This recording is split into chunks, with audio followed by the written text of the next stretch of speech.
Bonjour mesdames et messieurs, je commence donc ce séminaire.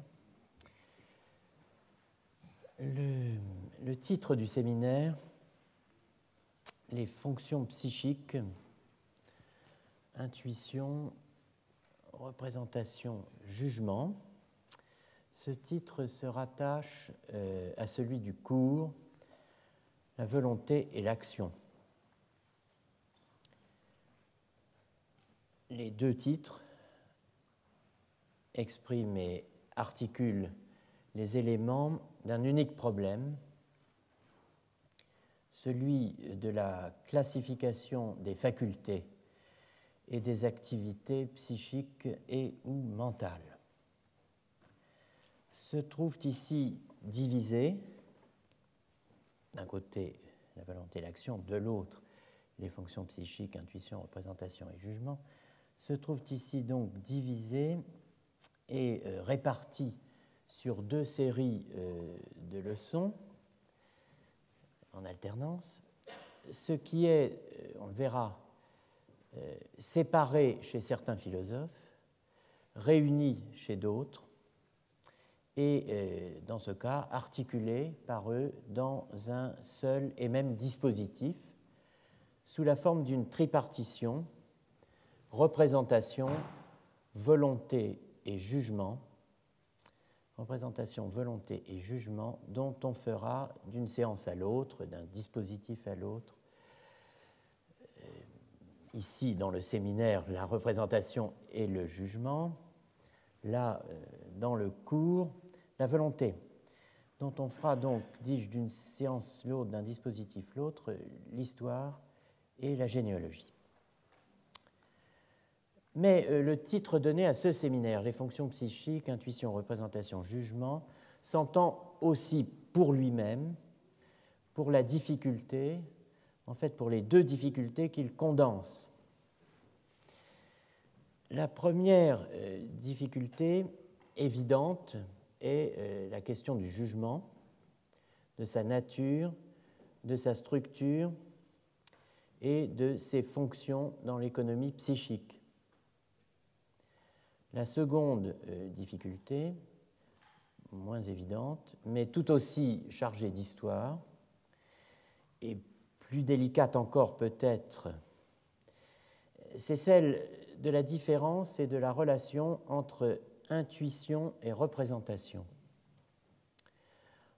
En fait, c'est un seul et même propos, torsadé, tissé de plusieurs fils, que l'on suivra ici, le cours en appelant au séminaire, le séminaire au cours, et les deux, je l'espère, s'éclairant mutuellement, même si c'est en dernier ressort au séminaire, et non pas au cours, que reviendra probablement le point de vue le plus général sur le psychisme.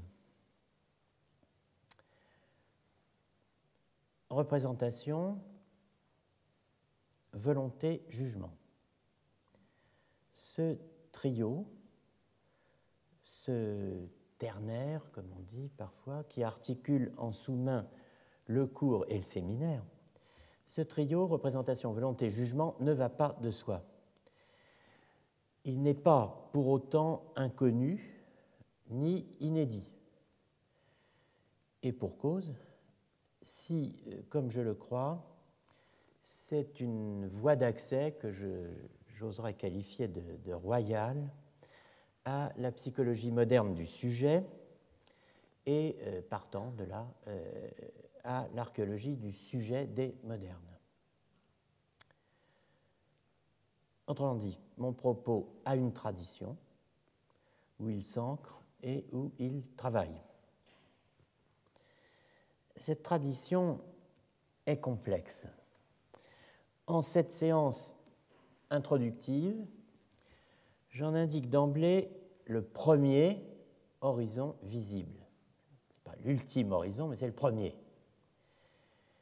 Le premier horizon visible, c'est le livre inachevé de Hannah Arendt, intitulé « The Life of the Mind », la vie de l'esprit. auquel Sylvie Courtine de NAMI a, en 2014, consacré plusieurs pages importantes de la troisième partie d'un livre désormais posthume, intitulé de la bonne société, qui traite à la fois de Léo Strauss, de Ernst Vögelin et de Hannah Arendt. Je vous invite vivement à lire ce livre, de la bonne société, de Sylvie Courtine de NAMI, D-E-N-A-M-Y.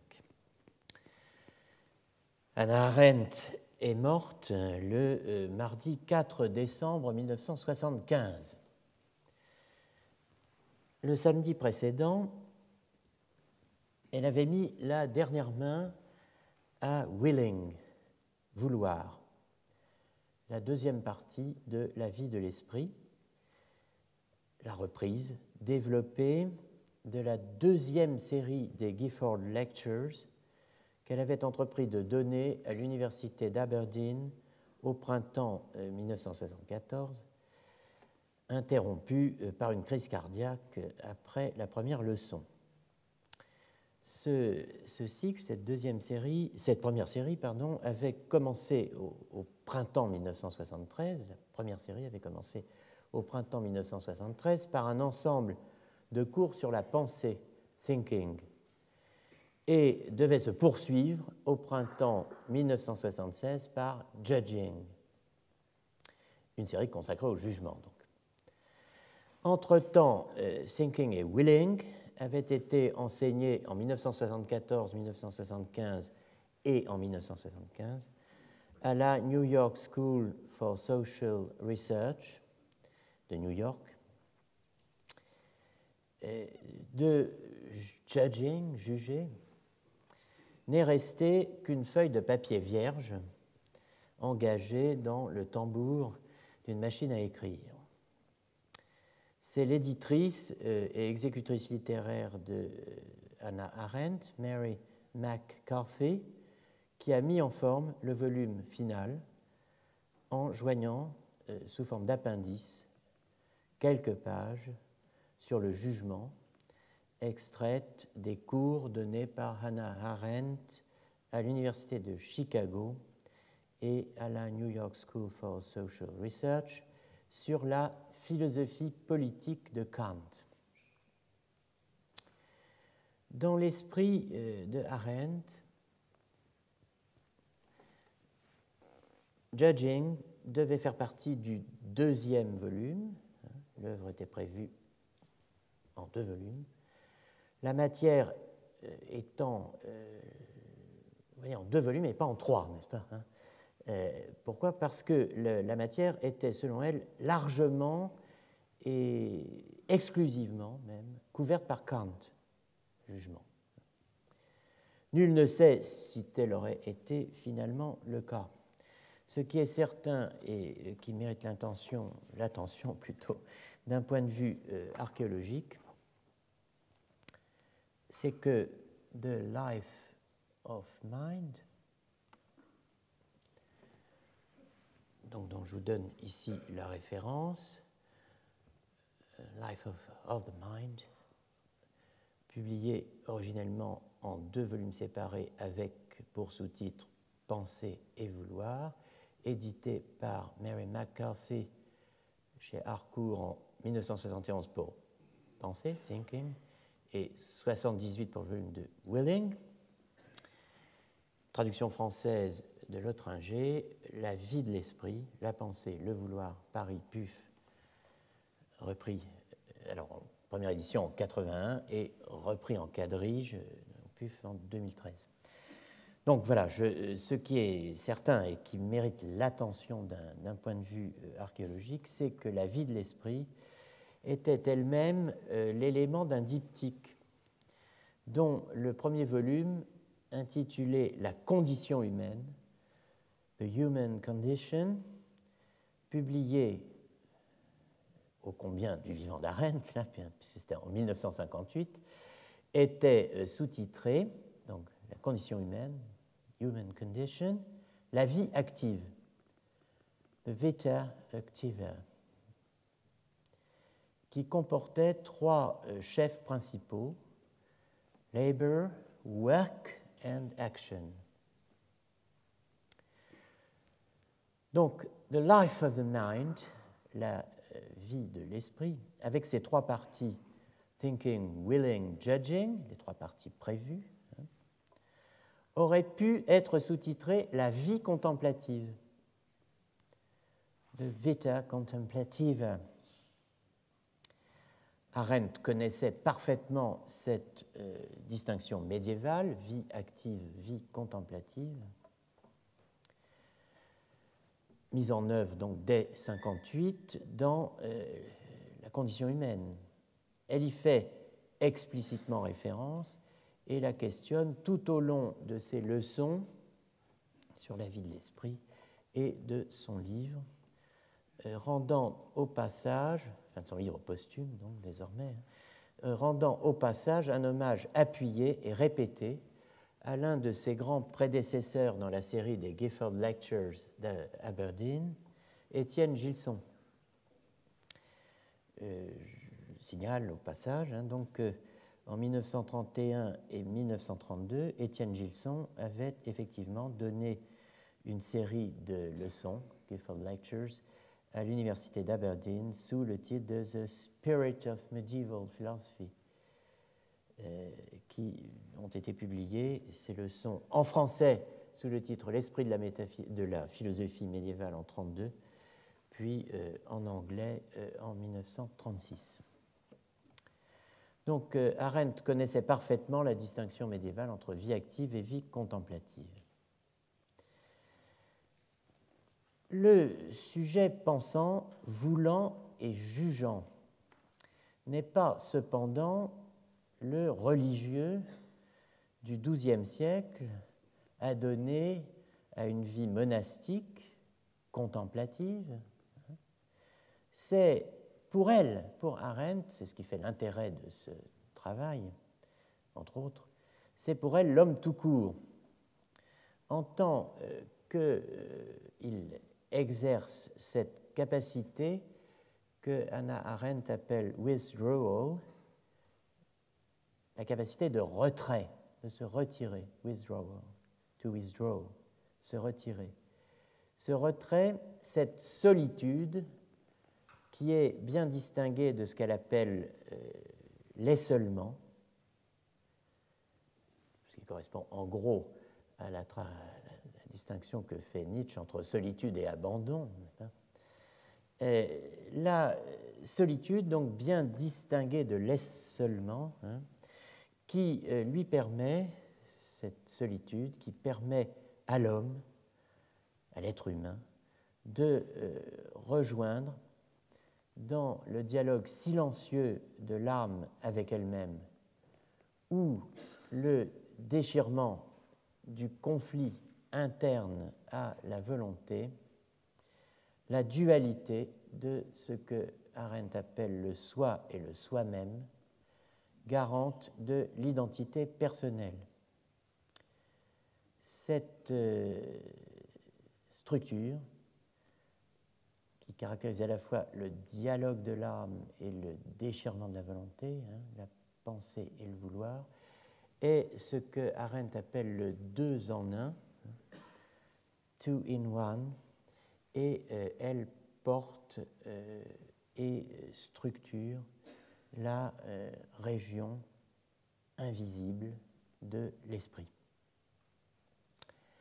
Hannah Arendt, donc, dans The Life of the Mind, divise en trois les activités mentales de base, comme penser, vouloir, juger.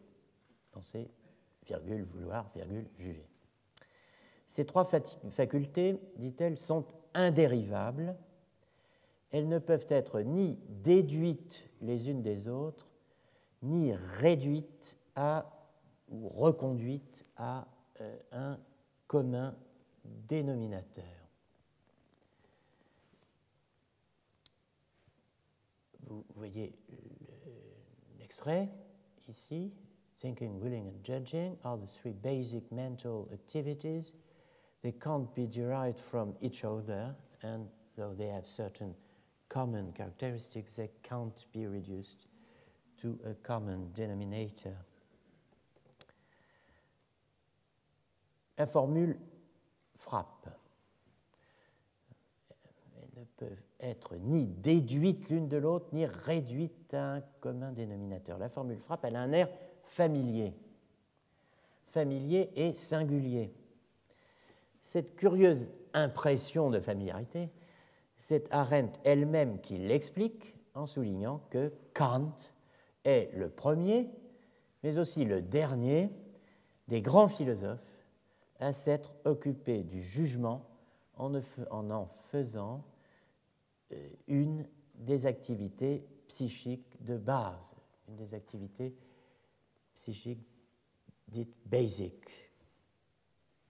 C'est le deuxième extrait sur votre planche. Kant was the first and has remained the last of the great philosophers to deal with judgment as one of the basic mental activities.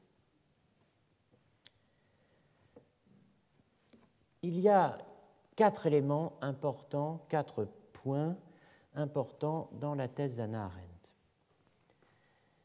Premier point, il y a 3 activités psychiques de base, la pensée, la volonté et le jugement. Deuxième point, les activités psychiques de base ne se laissent pas dériver l'une de l'autre. Troisième point, les activités psychiques de base ne se laissent pas ramener à un dénominateur commun. Enfin, quatrième point, la classification des activités psychiques de base en pensée, vouloir et juger est kantienne et n'a pas été reprise après lui, du moins à un niveau de hit parade, enfin un niveau comparable dans le hit parade des philosophes, n'est-ce pas? Aucun grand philosophe n'a repris cela après Kant. Chacune de ces affirmations mérite un commentaire. Le premier est que les points 1, 2 et 3, et non pas seulement le point 1, sont kantiens. Donc il faut être bien au clair là-dessus. Non seulement la classification, mais les 2 caractéristiques qu'on attribue aux activités psychiques de base, non-dérivabilité l'une de l'autre et non-réductibilité à un tiers, par paire à un tiers.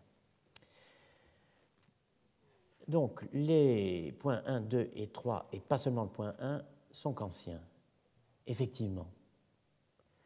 Le second est que les points 2 et 3 ont eu, quoi qu'en dise Hannah Arendt, une vie après Kant. Ce parce que précisément le point 1, c'est-à-dire la division tripartite en pensée, vouloir et juger, a survécu à Kant et a été reprise par de grands philosophes. Le troisième commentaire serait que Hannah Arendt elle-même, sans ramener les activités psychiques de base à un dénominateur commun, a mis un soin particulier à déterminer de manière précise et à mes yeux originale leurs caractéristiques communes. Ce qui fait que l'on doit, si l'on veut bien comprendre le propos de Hannah Arendt, reformuler le point 3. Les activités psychiques de base ne se laissent pas ramener à un dénominateur commun. On peut le faire aisément même, en remontant à la source kantienne. On le fera dans un instant, mais d'abord il faut indiquer ce que sont les caractéristiques communes à la pensée, à la volonté et au jugement selon Hannah Arendt.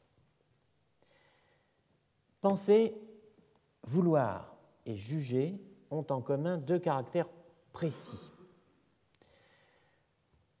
Ils sont invisibles, sauf au moi qui veut, qui pense ou qui juge, ils ne se manifestent, ils ne deviennent visibles que dans le langage. Premier point. Et deuxième point, ils sont autonomes. Ces activités sont dites de base parce que précisément elles sont autonomes. Ce qui veut dire que chacune se plie à ses propres lois en tant qu'activité autonome et que, en tant qu'activité autonome, elles sont mentalement inconditionnées et non hiérarchisables entre elles.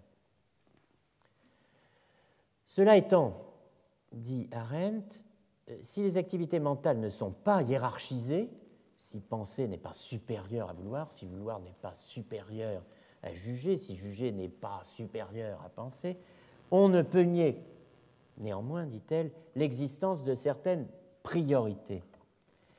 Autrement dit, il n'y a pas de vouloir et il n'y a pas de juger sans penser.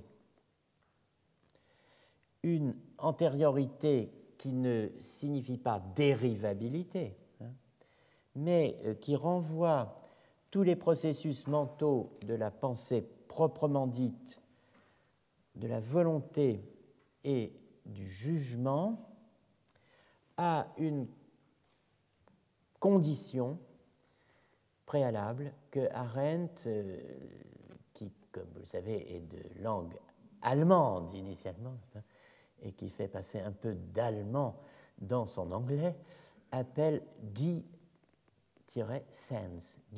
qui n'est pas la décence, n'est-ce pas, puisque ça s'écrit D-E-S-E-N-S-E, et il faut entendre quelque chose comme désensorialisation, die-sense, dont Augustin a été le premier théoricien de la condition de désensorialisation, et dont Arendt donne une formulation plus générale en posant que tout acte mental repose sur la faculté qu'a l'esprit d'avoir en sa présence ce qui est absent pour les sens. Représenter, qu'elle écrit avec un tiret, re-présenter. Représenter, rendre présent ce qui est absent en réalité. La représentation, qu'elle écrit avec un tiret, sur lequel je reviendrai évidemment, car il est capital. La représentation, voilà, écrit-elle, le talent incomparable de l'esprit. Ce talent incomparable, ce gift, ce don, Kant l'a appelé imagination et l'a défini une capacité d'intuition même en l'absence, sans la présence de l'objet. Tout acte mental repose sur la capacité qu'a l'esprit d'avoir en présence, d'avoir comme présent à lui ce qui est absent pour les sens.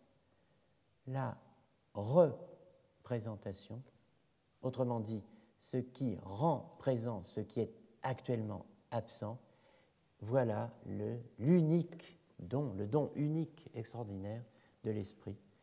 Et puisque toute notre terminologie mentale est fondée sur des métaphores qui sont tirées de l'expérience de la vision, ce don est appelé imagination, et Kant le définit comme la faculté d'intuitionner un objet, même en son absence, même sans qu'il soit présent. À quoi? Au sens.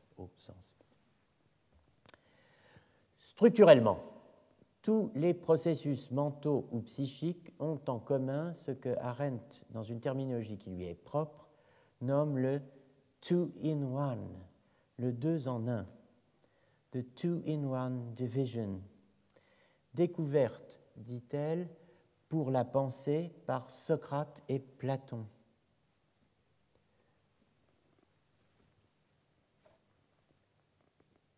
Life of the Mind, Pensée, page 185. Rien ne peut être à la fois soi-même et simultanément pour soi-même que cet être, n'est-ce pas, qu'elle appelle le two-in-one, le deux en un, que Socrate a découvert comme étant l'essence de la pensée et que Platon a su traduire dans un langage conceptuel comme le dialogue silencieux emauto between me and myself, entre moi et moi-même. Donc le deux en un caractérise la pensée, le penser, thinking, sous une forme bien définie, celle que je viens de mentionner, celle du dialogue silencieux du moi avec lui-même.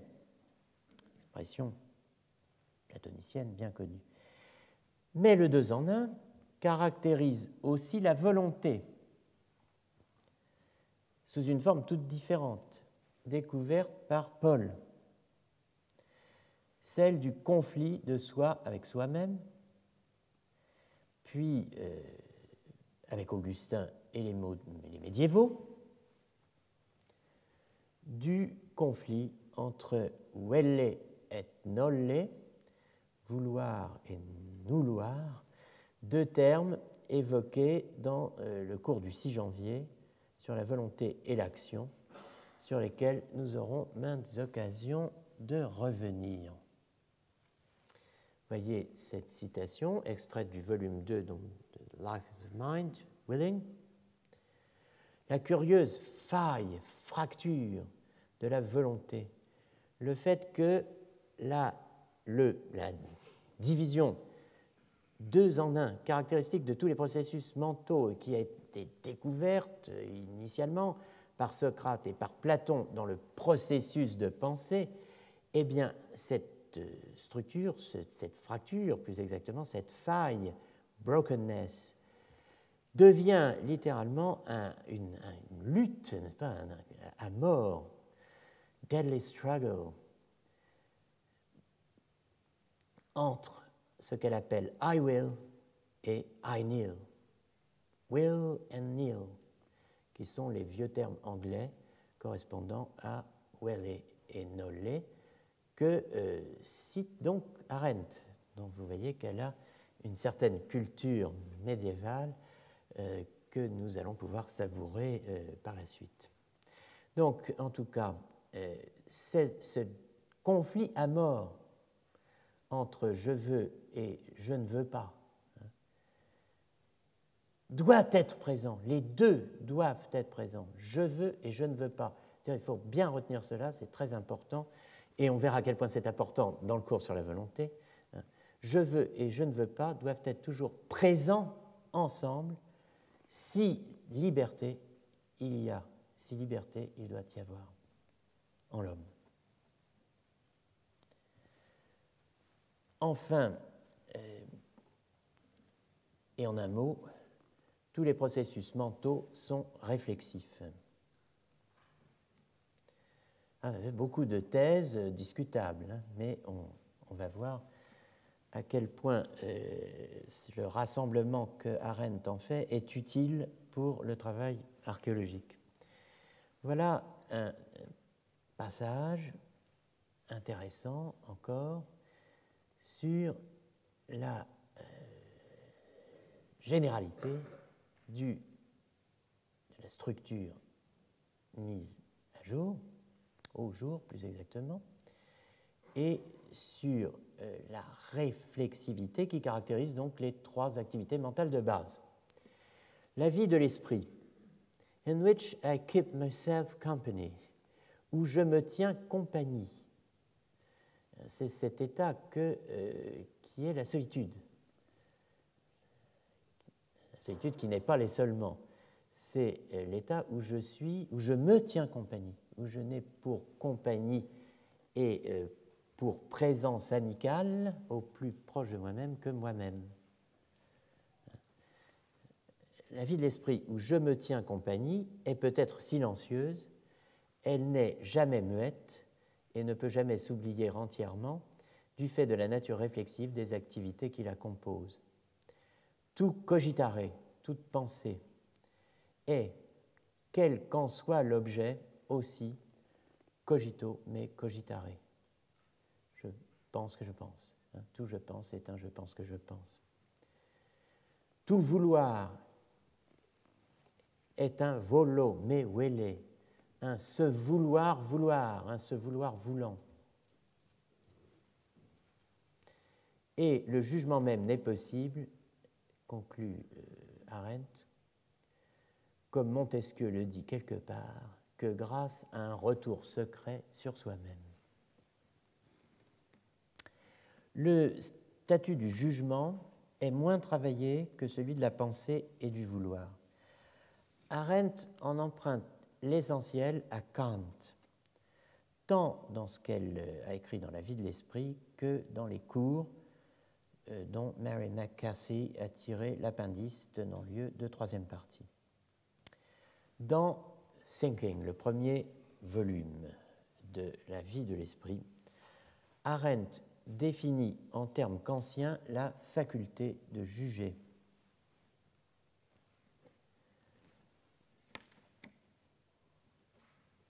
La faculté de juger des particuliers, telle qu'elle a été mise en lumière par Kant.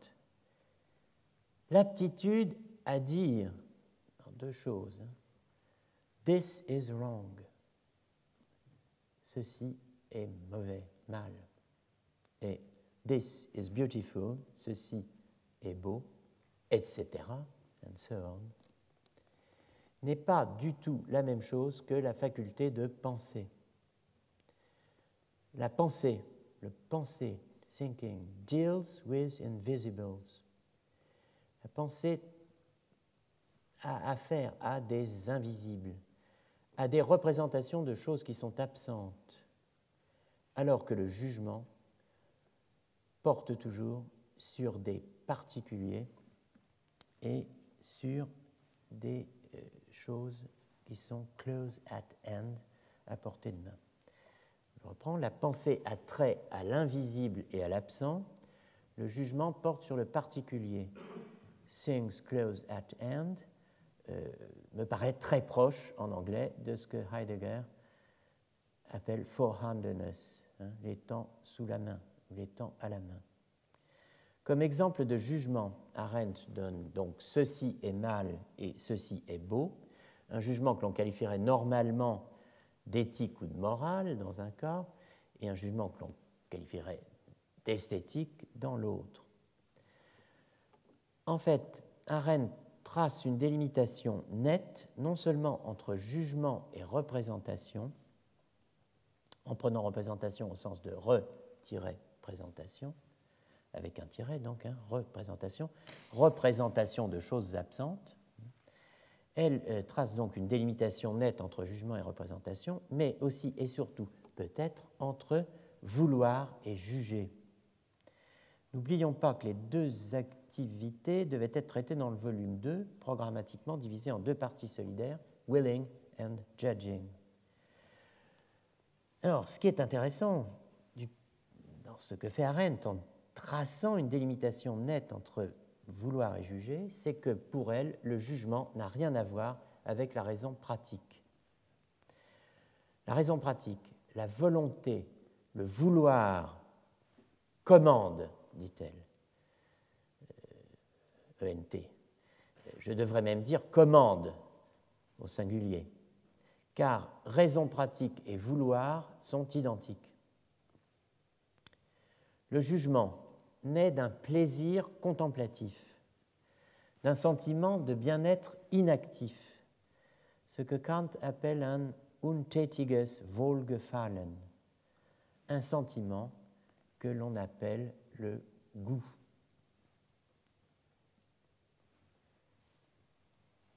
Le jugement dont parle Arendt est le jugement de la troisième critique, comme on dit, hein, la critique de la raison pure, la critique de la raison pratique et la critique du jugement, Kritik der Urteilskraft, celle qui devait s'appeler originellement critique du goût.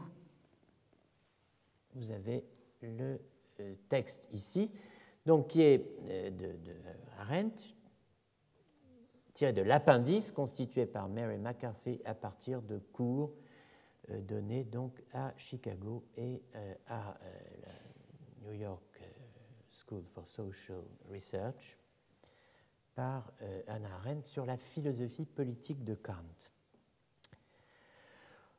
Cela posé donc, je pense qu'on a fait un tour suffisant des thèses de Hannah Arendt. Revenons à sa thèse générale et aux 4 points annoncés. Les points 1, alors je divise cela en 4, je vais faire 4 observations, A, B, C et D. Grand A. Les points 1, il y a 3 activités psychiques de base. 2, qui ne se laissent pas dériver l'une de l'autre. Et 3, et ne se laissent pas ramener à un dénominateur commun, et non pas seulement le point 1, sont kantiens. Affirmation B que je fais, les points 2 et 3 ont eu, n'en déplaise à Arendt, Patch et Arendt, une vie après Kant, parce que contrairement à ce que soutient le point 4 de Arendt, le point 1, la division tripartite en pensée, vouloir et juger, a survécu à Kant et a été reprise par de grands philosophes.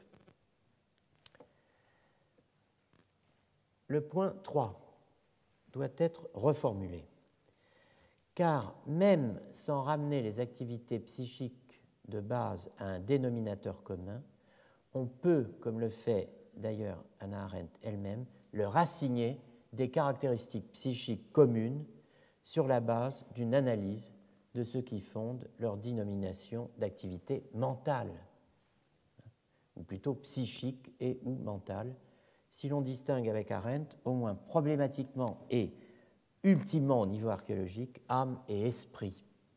On reviendra là-dessus.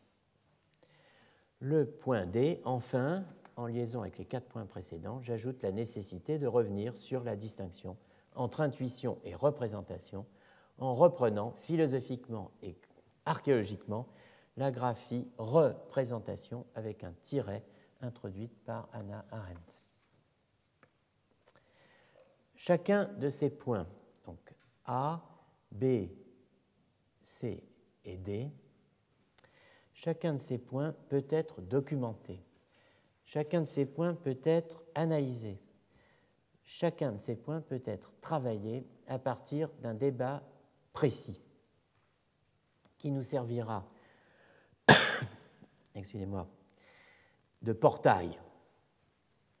Celui qui, à la fin du XIXe siècle, a opposé l'un des pères de la philosophie moderne et de la phénoménologie, le philosophe autrichien Franz Brentano, au fondateur de la célèbre revue Mind, le philosophe et psychologue écossais Bain. Considérons d'abord le point A, grand A. Il y a 3 activités psychiques de base qui ne se laissent pas dériver l'une de l'autre et ne se laissent pas ramener un dénominateur commun. Le caractère kantien de la tripartition des activités mentales, de la division des activités mentales en 3 qui ne se laissent ni dériver l'une de l'autre, ni ramener un dénominateur commun. Quelques mots d'abord donc sur cette division tripartite, thinking, willing, judging. Je m'appuierai ici sur l'œuvre maîtresse de Brentano, la psychologie au point de vue empirique, Psychologie vom empirischen Standpunkt, paru en 1874. Selon Brentano, la division tripartite des activités, Seelentätigkeiten, et des facultés de l'âme, Seelenvermögen, chez Kant, a pour origine celle de Johannes Nicolaus Jean-Nicolas Tetens, né en 1736, mort en 1807, et celle de Moses Mendelssohn, né en 1729, mort en 1786. Selon Brentano, donc, cette division tripartite des activités et des facultés de l'âme, Seelentätigkeiten et Seelenvermögen chez Kant, a pour origine ces divisions antérieures de Tetens et de Mendelssohn, mais réaménagées. Et cette division sert de fondement à la division de la philosophie critique.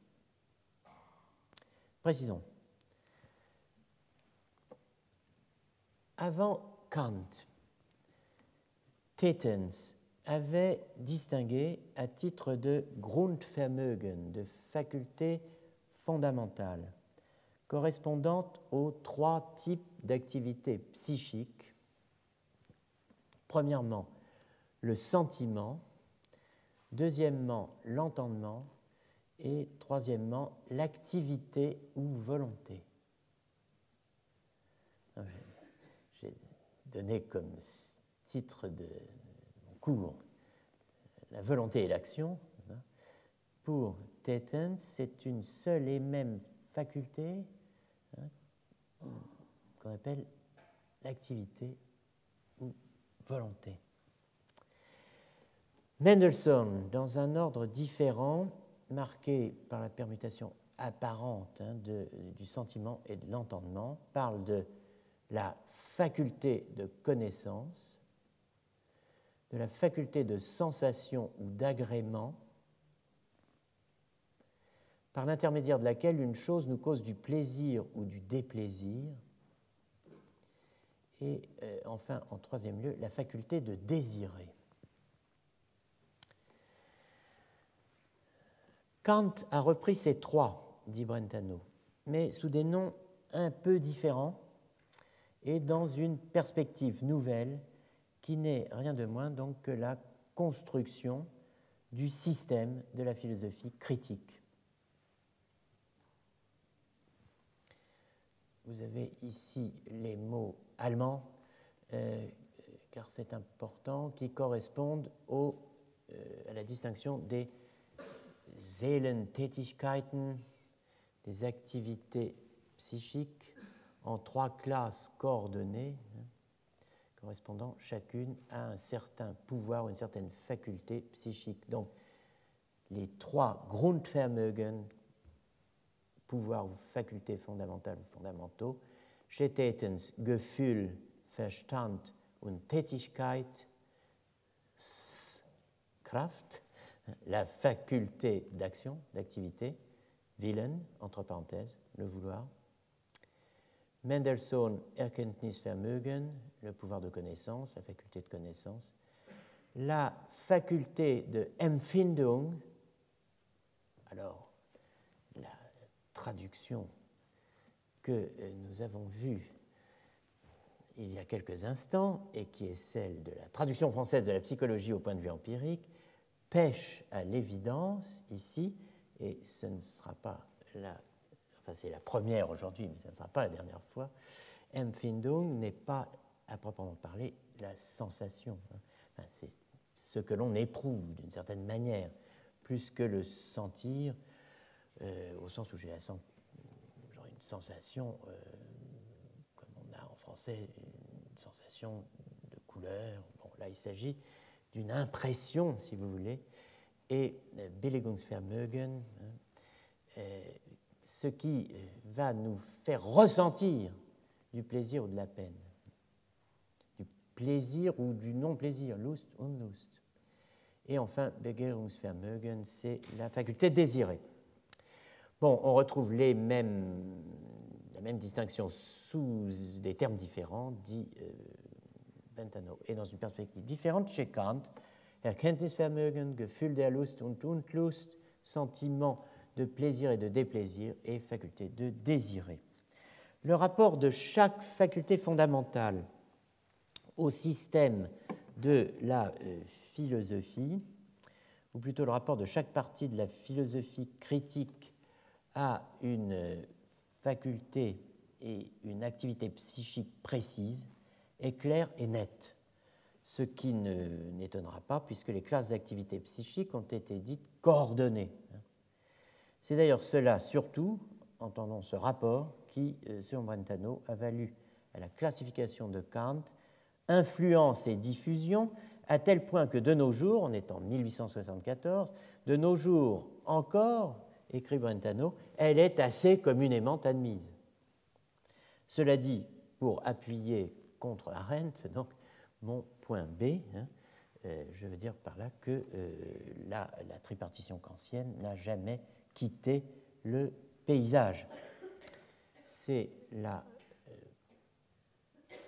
planche suivante qui nous permet de voir le rapport effectivement entre la critique de la raison pure, plus exactement la philosophie critique dans son ensemble, avec ces trois critiques, ces trois parties, critique de la raison pure, critique de la raison pratique et critique du jugement.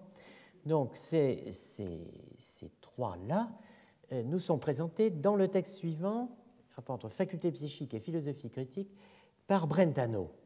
La critique de la raison pure se rapporte à la faculté de connaissance en tant qu'elle contient les principes de la connaissance. La critique du jugement se rapporte à la faculté de connaissance en tant qu'elle contient les principes du sentiment. Et enfin, la critique de la raison pratique se rapporte à la faculté de connaissance en tant qu'elle contient les principes du désir.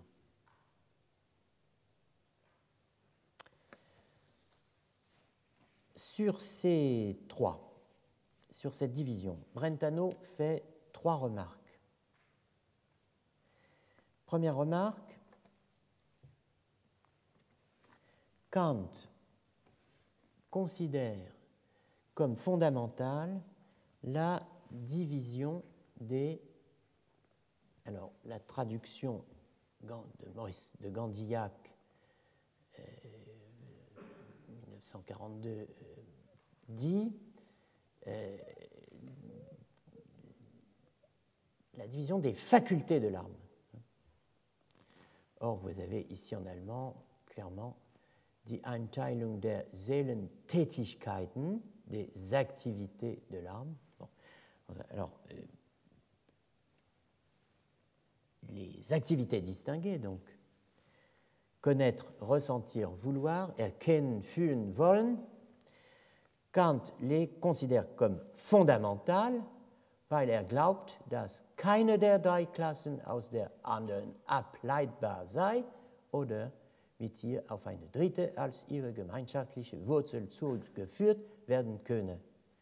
Donc, Kant considère comme fondamentale la division des, je corrige, activités de l'âme, en connaître, ressentir, vouloir, parce qu'à son avis, aucune de ces trois classes d'activités ne peut être déduite d'une autre, ni être réduite avec elle à une troisième, comme à leur racine commune. Bien, vous voyez que on lit Seelenvermögen là où Brentano écrit Seelentätigkeiten, c'est doublement fâcheux. Premièrement, dans la mesure où la démarche brentanienne reprend un geste traditionnel qui est de distinguer les facultés à partir de leurs activités, ce qui est un geste médiéval et que ne laisse pas voir la traduction.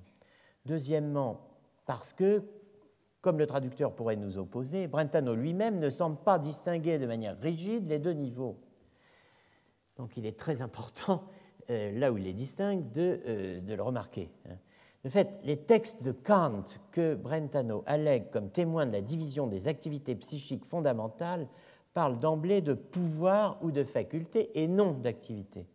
La variation Seelentätigkeiten, Seelenvermögen est donc peut-être plus brentanienne que kantienne, mais les textes cités par Brentano et le parti qu'il en tire existent et on doit les considérer.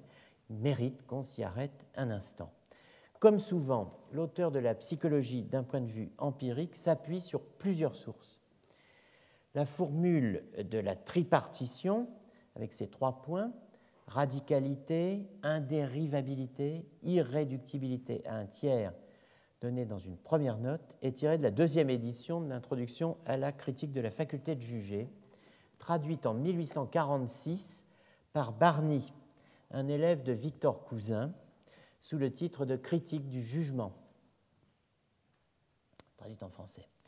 La justification que Kant donne des 3 points, livrée par Brentano dans une seconde note, est en revanche tirée du corps du texte de la première édition et non de la 2e, où la discussion est reléguée par Kant en note.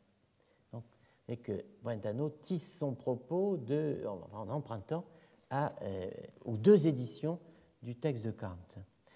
Alors, selon Brentano, Kant présente ces 3 points, qui sont donc à la fois les 3 points de Brentano et les 3 points de Hannah Arendt, en ces termes. Toutes les facultés ou capacités de l'âme, c'est une citation, alle Seelenvermögen oder Fähigkeiten, toutes les facultés ou capacités de l'âme peuvent être ramenées à ces 3 qui, elles, ne peuvent plus être dérivées d'un principe commun. La faculté de connaître, le sentiment du plaisir et de la peine et la faculté de désirer. Donc cette citation que fait Brentano, et qui renvoie, vous voyez, à Kritik der Urteilskraft, critique de la faculté de juger, introduction,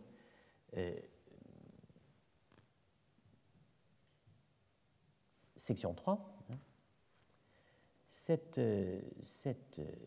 référence doit s'entendre dans la section 3 telle que elle figure sous le titre qui est le sien dans la 2e édition, von der Kritik der Urteilskraft als einem Verbindungsmittel der 2 Teile der Philosophie zu einem Ganzen, de la critique du jugement considéré comme un lien qui réunit les 2 parties de la philosophie.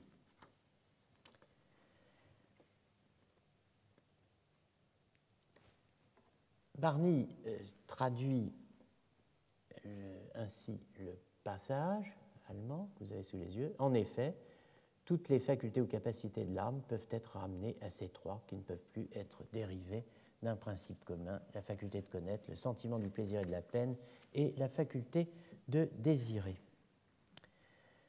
Donc l'argumentation de Kant contre toute réduction des facultés prises par 2 à la 3e prise comme racine est présentée comme suit. Premièrement, connaissance et sentiment sont irréductibles l'un à l'autre. Deuxièmement, le désir est irréductible à la connaissance. Troisièmement, le désir est irréductible au sentiment. Est-ce que quelqu'un pourrait m'indiquer l'heure car ma montre s'est arrêtée? Ce qui veut dire... Merci. Oui, alors effectivement, il n'est pas 5h moins 5. Voilà l'intérêt d'avoir travaillé 11 ans au moins en Suisse. Je veux dire par là qu'on prend son temps. Donc, alors, en 4 minutes, avant de faire une pause bien méritée, l'argumentation de Kant, donc. Connaissance et sentiment sont irréductibles l'un à l'autre. Deuxièmement, le désir est irréductible à la connaissance. Troisièmement, le désir est irréductible au sentiment.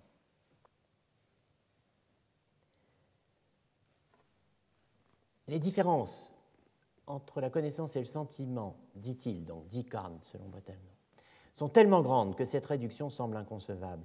Bien que le plaisir et le déplaisir supposent toujours une connaissance n'est tout de même pas un sentiment, ni un sentiment une connaissance. Et le désir n'est pas moins hétérogène à la connaissance et au sentiment. C'est ce qu'il faut montrer maintenant, que le désir est hétérogène d'une part à la connaissance, d'autre part au sentiment. Le désir est hétérogène à la connaissance, car tout appétit est non seulement la volonté nettement exprimée, mais encore le désir impuissant et même la nostalgie de ce que l'on sait impossible constituent une aspiration vers la réalisation d'un objet, tandis que la connaissance ne fait que saisir et juger l'objet. Ne pas le réaliser, elle le trouve, si je puis dire, ready-made, déjà là. Deuxième point, le désir est hétérogène au sentiment de plaisir, car le sentiment de plaisir ne se rapporte pas du tout à l'objet, mais uniquement au sujet, parce qu'il est en soi la raison de maintenir sa propre existence dans le sujet. Le plaisir s'auto-entretient lui-même dans le sujet, alors que le désir se rapporte à l'objet, il se dépasse vers autre chose. Et on vient de le voir, sous toutes ses formes, le désir tel que l'entend Kant, vu par Brentano, est aspiration à la réalisation, à la production, à l'effectuation d'un objet. Autrement dit, et pour résumer, le désir est objectuel, il a trait à un objet, le plaisir est subjectif, il a trait au sujet et au sujet seul, le désir est aspiration à la réalisation d'un objet, alors que la connaissance ne fait que le prendre tel qu'il est déjà.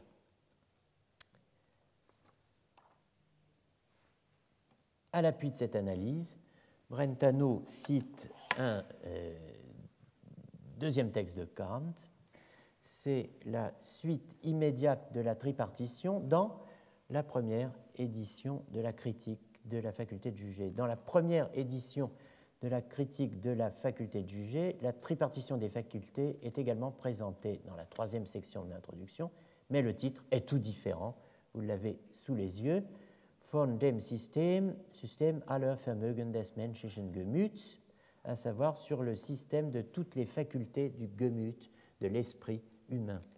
Et Kant écrit là, on peut ramener toutes les facultés, tous les Vermögen, tous les pouvoirs du menschlichen Gemüt, de l'esprit humain, sans exception, toutes les facultés sans exception, on peut les ramener à ces trois, la faculté de connaissance, le sentiment de plaisir et de déplaisir, et la faculté de désir. La justification kantienne de la tripartition dans la version de la première édition de la critique du jugement que cite Brentano n'est pas des plus claires. Le résumé brentanien est plus accessible en fait que l'original. On peut se demander pourquoi le philosophe autrichien ne cite pas le texte de la seconde édition. Tout en le reléguant en note, longue note, Kant s'y explique en effet en termes à la fois plus vivants et plus précis sur sa méthode. Donner une définition transcendantale des facultés à partir de catégories pures, eine transzendentale Definition zu versuchen. Je ne retiens ici, avant de m'arrêter, que ce qui concerne directement mon propos, en l'occurrence un rappel et une clarification de ce que Kant entend exactement par cette faculté de désirer, de ce Begehrungsvermögen que Brentano nous a rappelé être irréductible aussi bien à la connaissance qu'au sentiment.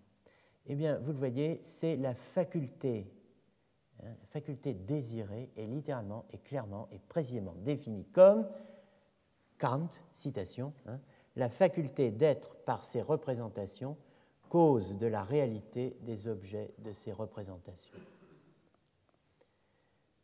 Das Vermögen durch seine Vorstellungen Ursache von der Wirklichkeit der Gegenstände dieser Vorstellungen zu sein. Une définition dont la pertinence ne saurait être obérée par l'existence en nous d'une contradiction entre notre désir et la conscience que nous avons de l'insuffisance, dit Kant, ou même de l'impuissance de nos représentations à devenir cause de leur objet.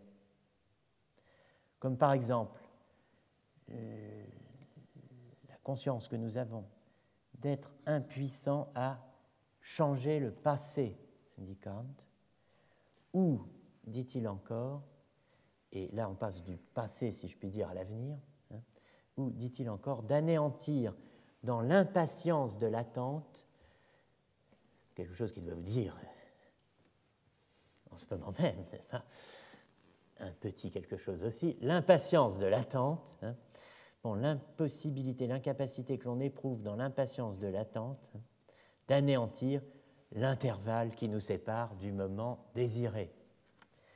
Conscience qui s'exacerbe dans ce que Kant appelle la Sehnsucht, cette nostalgie que Barney décide de traduire par désir ardent, à laquelle Brentano fait allusion dans son résumé. Ce qui tendrait à prouver que son résumé est un mix de la deuxième édition qui parle de Sehnsucht, de nostalgie, et de la première qui n'en parle pas. Je ne reviendrai pas sur toutes ces notions dans l'immédiat. Je reprendrai simplement l'affirmation que Kant a fait de la distinction entre faculté de connaissance, sentiment du plaisir et du déplaisir, et faculté de désirer, le fondement de la division de sa philosophie critique. On est un peu surpris de l'ordre dans lequel sont mentionnées ces facultés. On attendrait d'abord la faculté de connaître, ensuite la faculté de désirer, enfin le sentiment du plaisir et du déplaisir. La critique du jugement, qui a trait au sentiment de plaisir et du déplaisir, est en effet la troisième critique. Pourquoi la mentionner en deuxième position? Si Gefühl der Lust und Unlust correspond au jugement, pourquoi ne pas adopter l'ordre connaissance, désir, sentiment, en mettant le jugement à la fin? Parce que précisément, comme le dit le titre de la troisième section, la deuxième version de l'Einleitung, la critique du jugement est considérée comme un lien qui réunit les deux parties de la philosophie. Qu'est-ce que Kant entend par jugement? Je n'ai pas l'intention, ni le temps, ni d'ailleurs le besoin d'entrer dans le détail de la théorie kantienne du jugement. Il suffit de rappeler la définition générale, le jugement est la faculté de concevoir le particulier comme contenu dans le général, et de rappeler qu'à partir de cette définition, Kant distingue deux formes de jugement, jugement déterminant et jugement réfléchissement.